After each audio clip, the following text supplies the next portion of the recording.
I never thought the scraping sound of a walker against the floor would be the soundtrack to my life, but in Sunset Manor, that was all I heard. For 3 years, 2 months, and 16 days, the walls of that nursing home became my entire world, gray and unchanging. My name is Bernice Walsh, and at 67 years old, I had been abandoned here by the very daughter I once thought would be my greatest comfort. What I didn't know as I stared out at the same empty parking lot each day was that my life was about to shift in a way I could never have imagined. My wealthy brother had died, and with his passing came a fortune hidden in the Montana wilderness and a battle that would tear my family apart.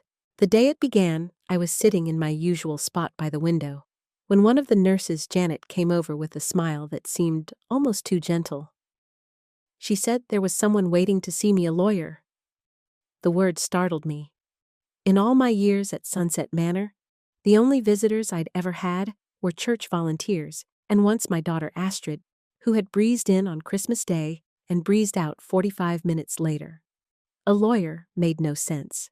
My will was simple. Everything I had was supposed to go to Astrid and her children, though, truthfully, there wasn't much to leave after paying for this place.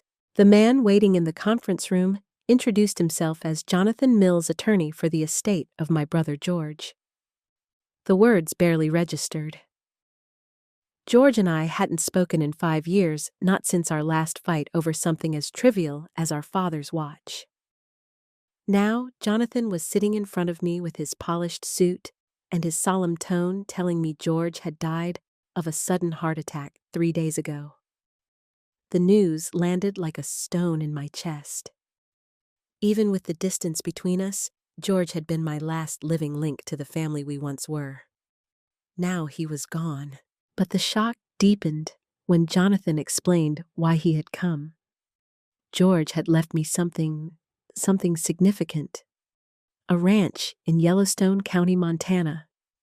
2,000 acres of pristine land cattle mineral rights, and more than I could wrap my head around.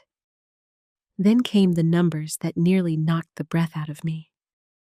$8,400,000 in investments and accounts carefully built over decades by a brother I thought had lived a modest life.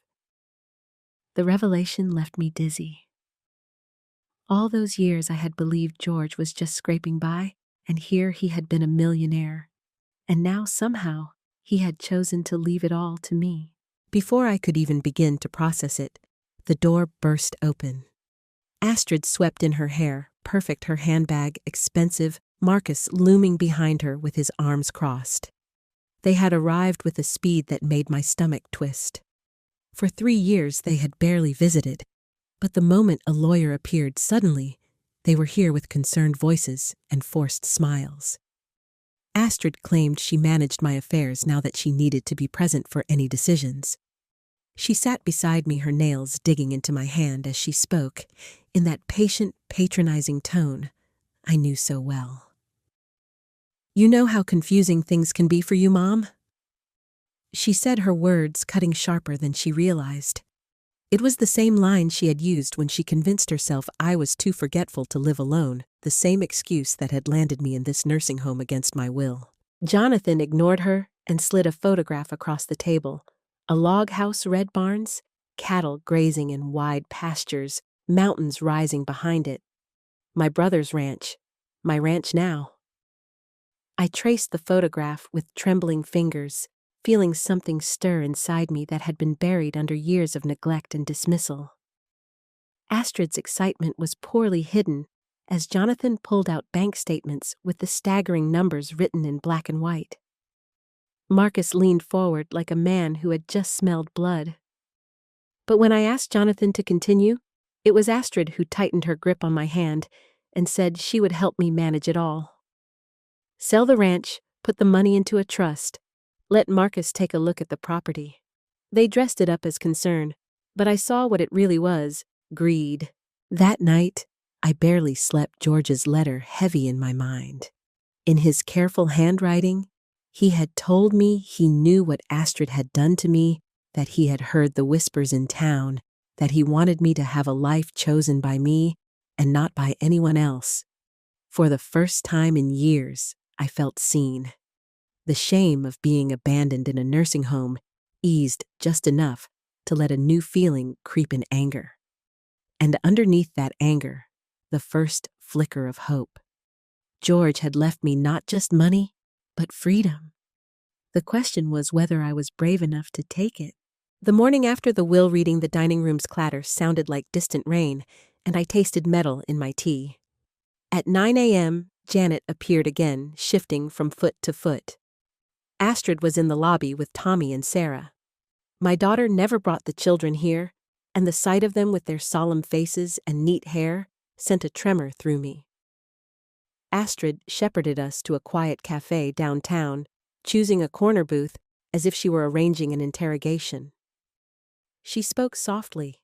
At first her voice brushed with sugar, telling me that the inheritance was wonderful, but complicated, that managing a ranch and investments of that size would overwhelm anyone, that we should set up a managed portfolio with a monthly allowance sent directly to Sunset Manor, so I wouldn't have to worry. When I asked who would manage it, she said she and Marcus could monitor things just to keep me safe. Marcus slid into the booth with the air of a man measuring square footage he planned to sell, and it hit me how they had arrived at the nursing home conference room in mere minutes, but had taken years to drive me anywhere I actually wanted to go.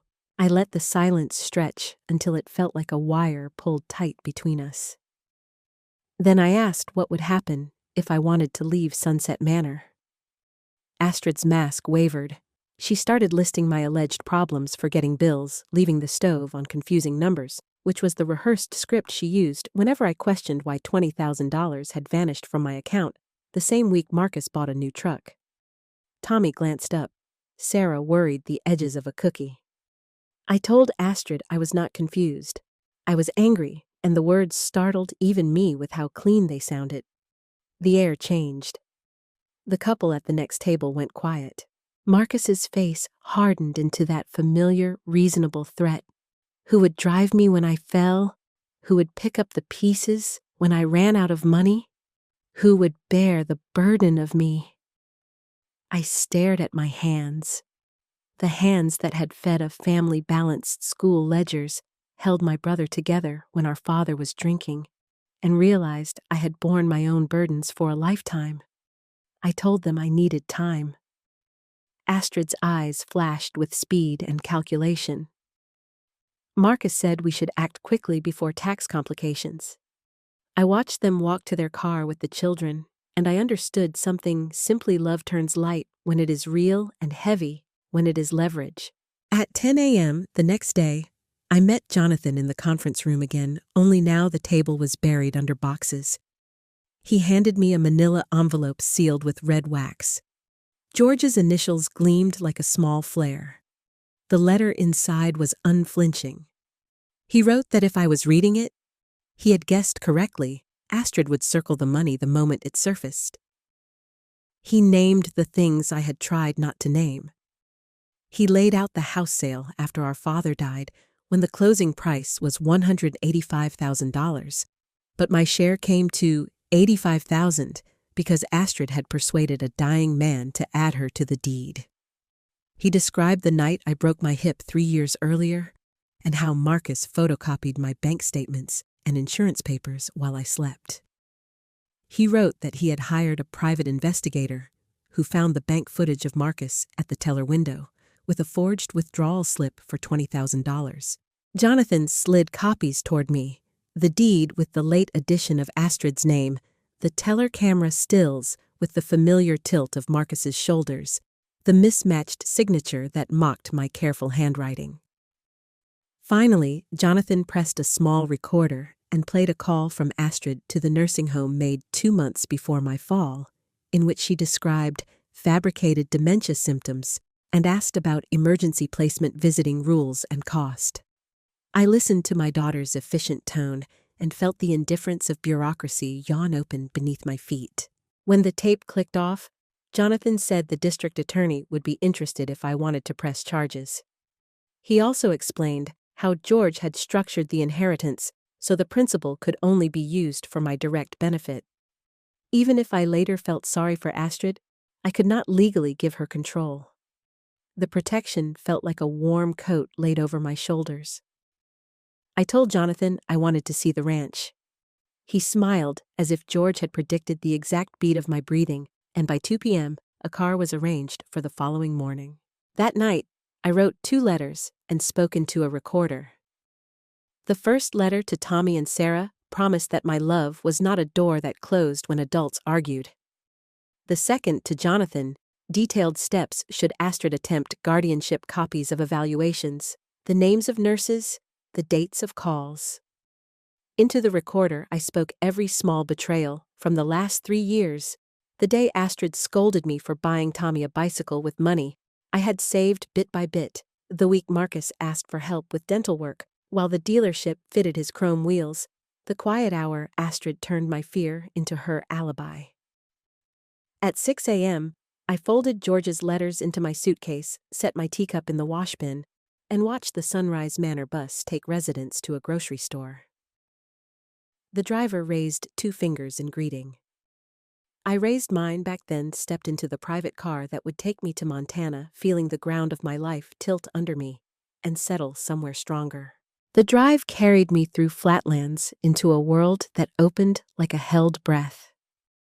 The log house sat on a low rise above a creek. Cottonwoods swayed. Snow clung to distant peaks like a secret. Tom and Linda Garrett greeted me at the gate with hands rough from work and eyes warm with recognition. They had cared for the place for 15 years, and when they said my name, they put the weight of belonging under it. Tom walked me through the barns, speaking of pastures and water, of 200 head of Angus of slow growth, built on honest math. Linda showed me the pantry and the root cellar, the shelves of jars, the tidy ledger where George had recorded feed bills and vaccinations. He said, "You deserved better," she told me by the kitchen window as late light laid gold across the table. I looked out at a field where cattle flicked their ears and felt the strangest sensation I could breathe without permitting anyone else first. On my 10th day at the ranch, I sat on the porch watching Tom mend a fence and Linda hang laundry when the phone rang. Astrid's voice came through strained and brittle. "Mom, people are saying you moved to Montana. Please tell me that's not true."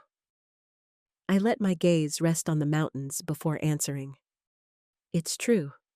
She launched into warnings about isolation, medical emergencies, predators both real and imagined. Each sentence dripped with panic dressed as concern. I told her that for 10 days I had cooked my meals, taken my medicine, driven George's old pickup without incident. Silence stretched thin. Then she snapped, "I'm calling Adult Protective Services." The threat landed softer than she intended. I reminded her that Jonathan had already prepared a file of medical evaluations and financial records, along with countercharges for elder abuse. "Astrid," I said quietly, "I'm not hiding from you. I'm moving toward something better." Her voice cracked, revealing sadness beneath the control. "I thought you'd forgive me like always." I whispered that forgiveness didn't mean forgetting, nor did it mean allowing the same harm again. When she asked if I was cutting her out forever, I told her the truth. I wasn't chasing her anymore. If she wanted a relationship, it would have to be built on respect. Tommy and Sarah, I added, would always be welcome. The line went silent, then clicked dead. I sat on the porch long after Linda beside me with a cup of tea. "George said the difference between loneliness and solitude is choice," she murmured. I nodded, because I had been living loneliness. Now, for the first time, I had chosen solitude. Weeks passed, and the rhythm of the ranch seeped into my bones. I rose at 6 a.m., watched the sun stain the mountains pink, and let the cattle's lowing replace the sterile beeps of Sunset Manor. Marie, the neighbor's daughter, came twice a week to help around the house, filling the rooms with laughter and stories. I began to feel less like a guest and more like a caretaker of something bigger than myself. One afternoon, Jonathan called to say the legal paperwork transferring my care had been finalized. "You're officially a Montana resident now," he said, with a smile I could hear through the line. I looked around the living room, George's books, the stone fireplace, the letter on the mantel, and whispered, "I'm officially alive again." 2 months later, a package arrived with no return address. Inside was Tommy's school photo and Sarah's drawing of a house surrounded by flowers signed, "I love you, Grandma." I pinned the photo to the mantel and the drawing to the refrigerator, where it held its place next to grocery lists and clinic appointment cards. Hope flickered every time I looked at them. Then one Sunday afternoon, the phone rang. "Grandma Bernice." "It's Tommy. Mom doesn't know I'm calling." My heart leapt. He asked if I truly lived on a ranch, if there were horses, if someday he and Sarah could visit. I told him yes, the ranch was real, though mostly cattle and chickens, and yes, they could always come when they were old enough to choose for themselves. "She says you don't want to see us anymore," he whispered. The lie broke something open in me. I assured him that I would always want to see them. His voice tightened. "Then stand up for yourself."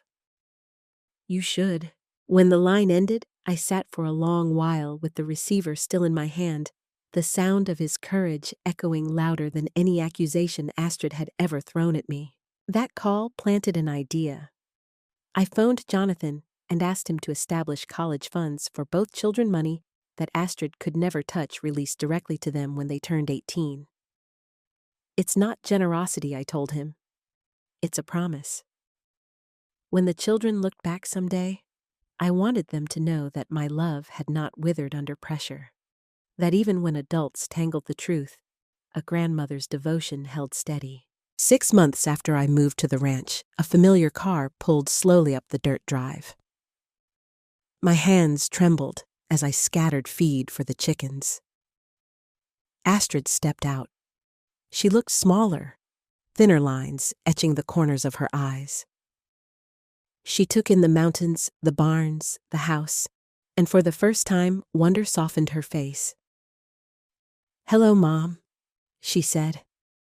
We stood in the yard, two women separated by betrayal and years of silence. She finally confessed that Marcus and she were divorcing, that once he realized I wouldn't yield the inheritance, he had shown his true colors. She said she had come not to demand, but to apologize, truly apologize. Tears fell as she asked if we could begin again, not as mother and manager, but as family. I studied her carefully. Humility lived where arrogance once had. Change maybe had taken root. "Would you like to come in for coffee?" I asked at last. As we walked toward the house, I glimpsed myself in the window. A woman stood tall, her back straight, her hair pulled into a practical ponytail, her skin bronzed by Montana sun. She looked like someone who had learned her worth.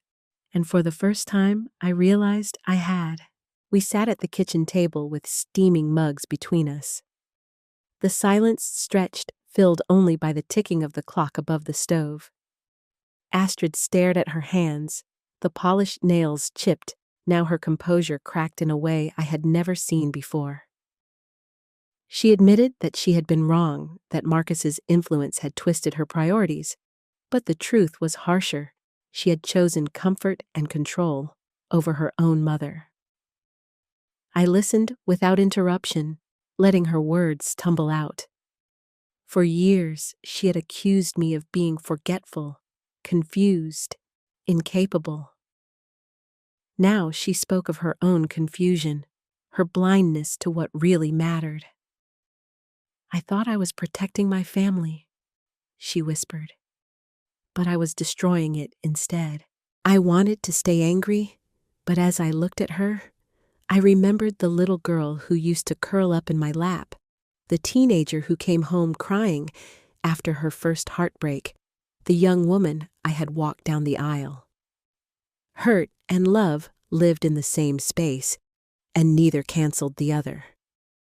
I told her the truth, that forgiveness was possible, but trust would take time to rebuild, and that if she wanted to be part of my life again, it would have to be on new terms. No more lies, no more control, no more making me small so she could feel big. She nodded, tears dripping onto the table. I don't want your money, Mom. I just want you. It wasn't everything, but it was something, and for the first time, I allowed myself to believe she might mean it. Life on the ranch steadied me. Days were measured in sunrises and sunsets, in the low rumble of cattle, in the satisfaction of work done with my own hands. I felt stronger, more capable than I had in decades.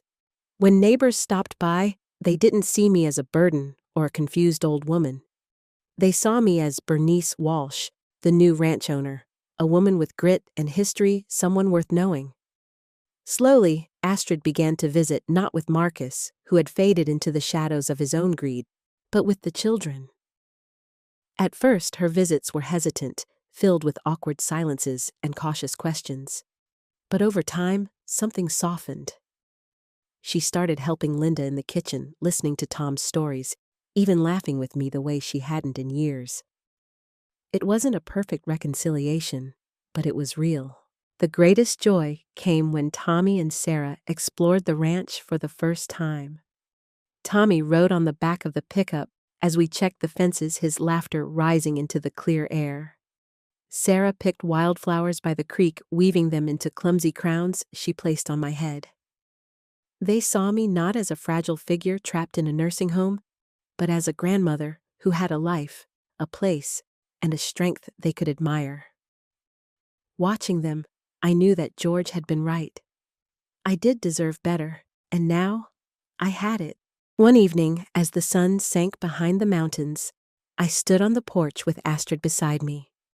She looked out at the land, the sky painted in streaks of orange and gold. I used to think success was having the nicest house, the best car, the things people could see, she said quietly. But standing here, I think I was wrong. Maybe success is being at peace with yourself. I didn't answer right away. I thought of George, of the letter he had written, of the way he had seen through all the pretenses. Finally, I said, peace isn't given to us, Astrid. We have to choose it.